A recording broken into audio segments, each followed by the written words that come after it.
Bonjour à tous, aujourd'hui je vais vous parler des Pittosporum. Alors les Pittosporum c'est une grande famille, on trouve pas mal de cultivars. Aujourd'hui on va se concentrer sur les Pittosporum tenifolium. Alors tenifolium simplement, Pittosporum à petites feuilles.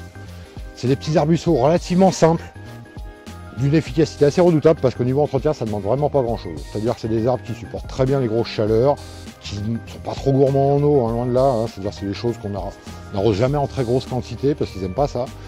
Le gros attrait de ces végétaux, c'est pas la floraison, désolé pour ceux qui aiment les fleurs, parce que la floraison est assez minuscule. C'est que c'est un feuillage persistant. Le Guffball le plus classique en feuillage bien vert. Vous avez le Thompson qui lui a un feuillage assez original qui vire au pourpre comme ça, avec des nouvelles pousses verdâtres qui sont assez graphiques quand il est en période de renouvelage. Le classique, le tenifolium, feuillage panaché blanc, qui devient assez volumineux. Lui, là on va partir sur des variétés plutôt vraiment arbustives, qui peuvent monter entre 1,50 m et 2 m de haut. On a l'Elizabeth qui est un dérivé aussi du tenifolium, qui lui va avoir la particularité d'avoir le bord des feuilles rosé comme ça, qui est assez sympa, assez joli.